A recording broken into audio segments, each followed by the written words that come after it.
دوستو میں ڈاکٹر مطلوب احمد یوٹیوب چینل پر خوش آمدید کہتا ہوں اور امید کرتا ہوں کہ آپ صحت مند تندرست و توانا ہوں گے۔ آج کے ویکلی ویلاگ میں ایک نئی مرض پر بات کریں گے جس کا علاج انتہائی مشکل یا ناممکن لگتا ہے۔ میری مراد ہے پارکنسنز، مطلب کہ راشا، پارکنسنز ڈیزیز، ہلنے کی بیماری، متواتر ہلنے کی بیماری۔ راشا ایک ایسی حالت کو کہتے ہیں جس میں کسی حصے یا پورے جسم میں غیر ارادی اور تیز حرکتیں ہوتی ہیں۔ یہ عام طور پر ہاتھوں، پاؤں یا چہرے پر نظر آتی ہیں، لیکن کبھی کبھار یہ جسم کے کسی اور حصے میں بھی ہو سکتی ہیں۔ پارکنسنز ڈیزیز پر بات کر رہے ہیں، یعنی کہ راشا پر۔ عام طور پر یہ ہوتی کیوں ہے؟ پارکنسنز بیماری، پارکنسنز ڈیزیز، یہ ایک نیورولوجیکلی بیماری ہے جس میں اعصابی نظام متاثر ہوتا ہے اور اس کی وجہ سے جسم میں راشا آتا ہے۔ یعنی عام طور پر یہ بھی کہا جاتا ہے کہ دماغ میں کسی کیمیکل کی کمی ہو جاتی ہے جس کی وجہ سے راشا پیدا ہوتا ہے۔ ڈپریشن اور اضطراب اس کی وجہ ہو سکتی ہے۔ اس کیمیکل کے نہ پیدا ہونے کی ایک وجہ انزائٹی، ڈپریشن، اضطراب ہو سکتا ہے۔ اور یہ بھی کہا جاتا ہے کہ مختلف دواؤں کے سائیڈ افیکٹ، جیسے کہ ایلوپیتھی وغیرہ کے یا کسی کشتے وغیرہ کے یا کسی تیز دوائی کا سائیڈ افیکٹ بھی آپ کو پارکنسنز ڈیزیز میں مبتلا کر سکتا ہے۔ اور دیکھا گیا ہے کہ نشئی لوگ، نشہ آور چیزیں کھانے والے، جیسے شراب نوشی کرنے والے، افیم، چرس کھانے والے، ہیروئن پینے والے، وہ اگر پنی بھی لگاتے ہیں تو ان کی پنی پہ بھی ان کے ہاتھ ہلنے شروع ہو جاتے ہیں۔ تو یعنی نشہ کرنے سے بھی راشا شروع ہو سکتا ہے۔ اور دماغی مسائل میں دیکھا گیا ہے کہ کسی کو اگر برین ٹیومر ہو جائے یا کسی کے یعنی کوئی سسٹ وغیرہ بن جائے یا کسی بھی وجہ سے اس حصے میں خون کی روانگی کم ہو جائے جس حصے نے آپ کی حرکت کو کنٹرول رکھنا ہوتا ہے، تو پارکنسنز ڈیزیز ہو سکتی ہوتی ہے۔ راشا یا پارکنسنز ڈیزیز لغت میں دیکھا جاتا ہے تو کانپے یا ہلنے کو راشا کہا جاتا ہے۔ اس مرض کا نام راشا لازم کے طور پر رکھا جاتا ہے کیونکہ اس مرض میں کپ کپی لازمی ہوتی ہے۔ راشا وہ مرض ہے جو مرکب اعضاء میں پیدا ہوتا ہے جو اس میں اسے اٹھائے پھرتی ہے۔ یعنی دیکھیں یہ ہاتھ اٹھا ہوا ہے تو اس میں ایک قوت ہے، اس کو اٹھاتی ہے، چلاتی ہے، پھراتی ہے، دکھاتی ہے، یعنی جدھر مرضی آپ اس کو موڑ سکتے ہیں، حرکت دے سکتے ہیں، اسے اٹھاتی ہے اور براہ راست یا اپنے اعصاب کی وجہ سے متصل اور مسلسل طور پر اعصاب کو حرکت دینے سے یا مسلسل طور پر عضلات کو ایک حالت پر قائم رکھنے سے عاجز ہو جاتی ہے۔ یعنی یہ دماغ سے ہی پیغام آئے گا، ان اعصاب میں اتنی کمزوری ہو جاتی ہے کہ وہ اس کو جہاں آپ اس کو ٹھہرانا چاہتے ہیں ارادی حرکت کو، وہ ارادی حرکت آپ کے تابع نہیں رہتی اور وہ غیر ارادی حرکت میں، جیسا کہ سمجھ لیں آپ کے، شفٹ ہو جاتی ہے اور عضو کے بوجھ کا مقابلہ نہیں کر سکتی، کیونکہ عضو کا بوجھ عضو کو پیچھے کی طرف حرکت کرتا ہے اور اس لیے یہ اختیاری حرکت یا اختیاری سکون کا مقابلہ کرتا ہے۔ پس اختیاری حرکت ان غیر اختیاری حرکتوں سے مل جاتی ہے یا عضو کا اختیاری سکون غیر اختیاری حرکت کے ساتھ مخلوط ہو جاتا ہے۔ راشا عورتوں کی نسبت مردوں میں زیادہ دیکھا گیا ہے، زیادہ تر 50 سال کی عمر کے بعد ہی ظاہر ہوتا ہے۔ دماغ کی حرکت کنٹرول کرنے والے حصے کی مرض ہے، دماغ کے اس حصے کی مرض ہے جو اعضاء، عضووں کی حرکت کو کنٹرول رکھتا ہے۔ کسی وجہ سے وہاں خون کی سپلائی کم ہو جاتی ہے۔ کر رہا تھا کہ دماغ کے خاص حصے میں خون کی کمی کسی بھی وجہ سے ہو تو پارکنسنز ڈیزیز پیدا ہوتی ہے۔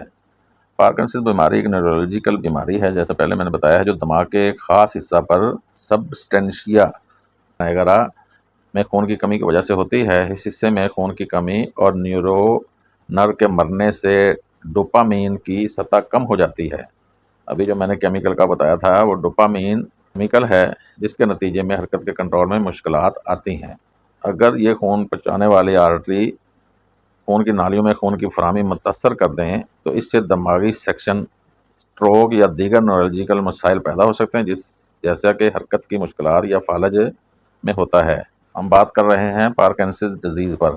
جیسا میں نے ابھی بتایا ہے کہ جس سے تمام جسم کے پٹھے اکڑ جاتے ہیں، کسی وجہ سے اگر جو دماغ کے اس حصے کو خون پہنچانے والی نالیاں ہیں، جس حصے نے حرکت کو کنٹرول کرنا ہے، وہ نالیاں کسی وجہ سے سکڑ جائیں، پھٹ جائیں، گل سڑ جائیں، یا ان میں کسی بھی وجہ سے خون کی روانگی کمزور ہو جائے، تو اس سے پٹھے اکڑ جاتے ہیں، اس سے دماغی سمٹم جو حرکت کو کنٹرول کرتے ہیں ان کا کنٹرول ختم ہو جاتا ہے، جس سے پٹھے اکڑ جاتے ہیں اور چلنے میں بھی لڑکھڑاہٹ آ سکتی ہے، اور بعض اوقات مریض گر بھی جاتے ہیں۔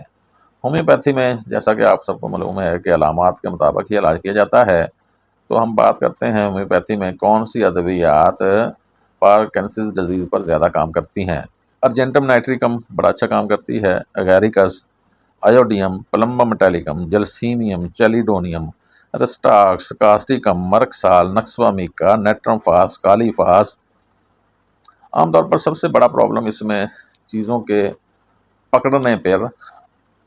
پکڑنے پر محسوس ہوتا ہے کہ آپ پینسل پکڑتے ہیں تو وہ ایسے ایسے ایسے ایسے ہلتی رہتی ہے، یا کوئی بھی چیز آپ پکڑیں گے تو، یعنی یہ شروعات کی بات کر رہا ہوں، جب یہ پارکنسنز ڈیزیز ہو جاتی ہے پھر تو مریض ایسے ایسے ایسے ایسے ہل ہی رہا ہوتا ہے ہر وقت۔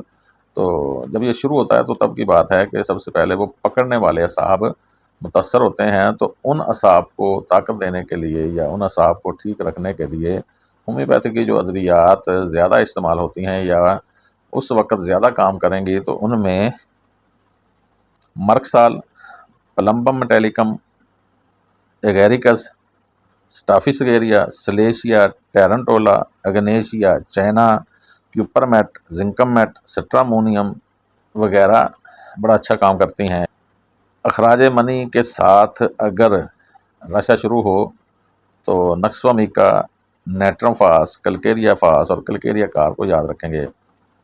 یعنی مختلف علامات پر راشا شروع ہو یا راشا زیادہ ہو تو کون سی ادویات ہوتی ہیں ان پہ بات ہو رہی ہے۔ ڈر جانے سے راشا ہو تو اوپیم، جلسیمیم، کیوپرمیٹ، ایکونائٹ بالکل اگر ابتدائی حالت ہے تو ایکونائٹ بھی آپ دے سکتے ہیں، CM 10M 1M میں بڑی طاقت میں دے سکتے ہیں۔ شرابی لوگوں یا نشئی لوگوں کا راشا آرسینیکم، نکسوامیکا اور بریٹا کار میں دیکھیں گے۔ غصے کے بعد اگر کپکپاہٹ یا راشا ہو تو نکسوامیکا، سٹافیسگیریا اور ایسڈ نائٹریکم سے مدد لیں گے۔ عام طور پر محنت مشقت کے بعد اگر راشا شروع ہو، تھکاوٹ سے راشا ہو، مریض جب بھی کہے گا جی میں جب تھک جاتا ہوں تو میرے ہاتھ پاؤں کانپنے لگ جاتے ہیں، زیادہ ہی کانپنے لگ جاتے ہیں۔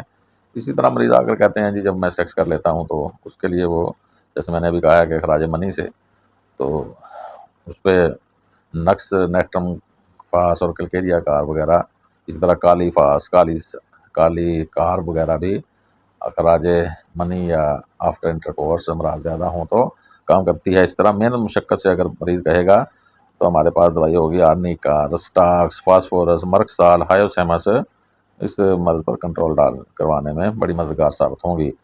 اگر مریض کہتا ہے جی صبح صبح مجھ میں کانپا بہت زیادہ ہوتا ہے، باقی پھر کچھ ٹھیک ہو جاتا ہے، تو ہماری دوائی ہے سینگا، بڑا اچھا کام کرتی ہے۔ رات کو زیادتی ہو تو زنکم میٹیلیکم کو یاد رکھیں گے۔ پھنسیاں دب جانے سے، پھنسیاں، پھوڑا، خارش کسی کو نکلی، پیپ والا پھوڑا تھا، وہ آپ نے انجیکشن لگوائے یا آپ نے کوئی ایسی پلٹس باندھی کہ وہ پھوڑا اندر ہی رک گیا، اس کی پیپ نہ نکل سکی اور اس کے نتیجے میں آپ کو راشا ہو گیا ہے، تو سلفر اور زنکم میٹیلیکم اس پھوڑے کو بحال کریں گی یا آپ کا راشا ختم کرے گی۔ ٹھنڈے پانی میں نہانے سے اگر راشا ہوا ہے تو رسٹاکس بڑی اچھی دوائی ہے۔ حمل کے دوران اگر ہوا ہے تو کاسٹیکم اور کیپرم میٹیلیکم۔ سر اوپر نیچے حرکت کرے تو آرم سلف، پاؤں مسلسل حرکت کریں تو زنکم میٹیلیکم ہماری بڑی اچھی دوائی ہے۔ اس طرح ہی باقی کچھ ادویات جیسے کہ عرض کروں گا کہ بریٹا کار کے بارے میں آپ نے پڑھا ہوگا اکثر۔ اگر نوجوانوں میں یہ مسئلہ لگتا ہے آپ کو تو اس کے پیچھے اگر مشدنی ماسٹربیشن کی علامات ہیں تو بریٹا کار کو کام کرنا چاہیے۔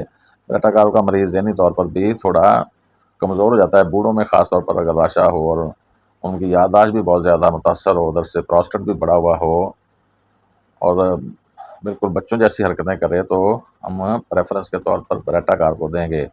اس طرح اگر کوئی بوڑھا ہے، پارٹنر سے بچھڑے یا رنڈوا ہوا کافی عرصہ ہو گیا ہے، یا ایسی عورت ہے جو بیوہ ہو گئی تھی یا جس کو یعنی طلاق مطلقہ تھی، ہماری رہ کر زیادہ عمر کی عورتیں راشا کا شکار ہو جائیں یا مرد راشا کا شکار ہو جائیں تو کونیم ہماری بڑا اچھا کام کرے گی۔ اس طرح اگاریکس ہماری بڑی اچھی دوائی ہے۔ اس میں عام طور پر مریض سے اگر ہسٹری لی جاتی ہے تو وہ کہتا ہے جی میرے اکثر کہیں سے کبھی گوشت پھڑکتا ہوتا تھا، کبھی آنکھ پھڑکتی ہوتی تھی، اور یہ بھی دماغی طور پر کمزور لوگ ہوتے ہیں، یہ بچپن سے دماغی طور پر کمزور ہوتے ہیں اگاریکس کے مریض، تو ادھر پھر اگاریکس کام کرے گی۔ ہم بات کر رہے تھے آج پارکنسنز ڈیزیز پر، یعنی کہ راشا پر۔ امید ہے کہ آپ کو یہ ویلاگ اچھا لگا ہوگا۔ اگر آپ کو یہ ویلاگ اچھا لگا ہے تو آپ کو چاہیے کہ دوسرے لوگوں کو بھی یہ ویلاگ پہنچائیں اور اس کو شیئر کریں، لائک کریں۔ والسلام۔